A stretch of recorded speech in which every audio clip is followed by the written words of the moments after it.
Comment commence la vie chrétienne? C'est en voyant. Ce doit être en voyant. La logique même exige que ce soit en voyant. Et pour cette raison, que toute la vie chrétienne doit être un mouvement progressif, le long d'une ligne vers une fin. Cette ligne et cette fin sont Christ. Pour l'aveugle né dans Jean 9, ce fut le résultat. Vous vous souviendrez comment, après avoir été chassé, Jésus le rencontra et lui dit « Crois-tu au Fils de Dieu ?» Il répondit « Et qui est-il, Seigneur, afin que je croie en lui ?»« Tu l'as vu, lui dit Jésus. Et celui qui te parle, c'est lui. » Et il dit « Je crois, Seigneur. » Et il adora. Le résultat de la vue spirituelle est de reconnaître le Seigneur Jésus. Ce sera ainsi tout le long du chemin du début à la fin. Voir gouverne la vie chrétienne.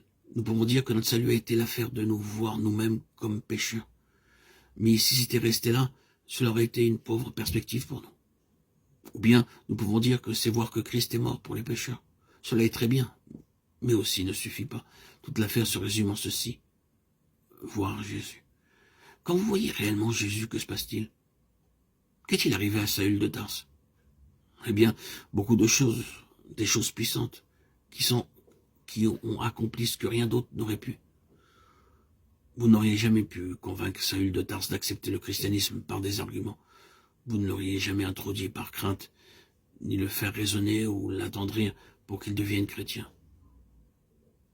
Pour faire sortir cet homme du judaïsme, il fallait quelque chose de plus qu'on ne peut trouver sur cette terre. Mais il a vu Jésus de Nazareth et cela l'a fait.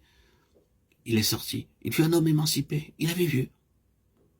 Plus tard, il a dû se heurter à la grande difficulté des judaïsants qui le traquaient et le suivaient partout, pour troubler la foi de ses convertis et détruire leur position en Christ.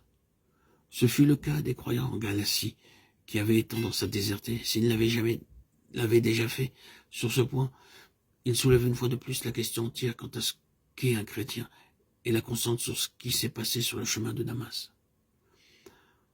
La lettre aux Galates peut en réalité être résumée ainsi. Un chrétien n'est pas quelqu'un qui s'abstient de faire ceci, cela ou autre chose, parce qu'il lui est interdit. Un chrétien n'est pas du tout quelqu'un qui est gouverné par les choses extérieures d'une forme de vie, d'un ordre, d'un système légaliste qui dit « tu dois, tu ne dois pas ».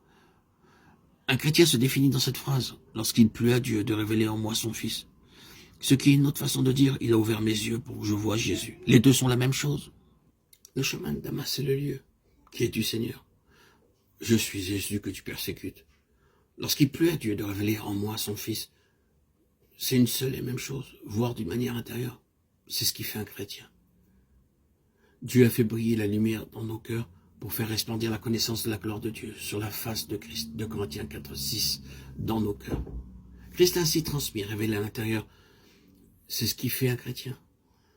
Un chrétien fera ou ne fera pas certaines choses, non pas sous l'ordre de quelques lois chrétiennes, pas plus que juives, mais conduit intérieurement par l'esprit, par Christ dans le cœur. C'est cela qui fait un chrétien. En ceci est posé le fondement pour tout le reste jusqu'à la fin, car ce qui va arriver de manière croissante.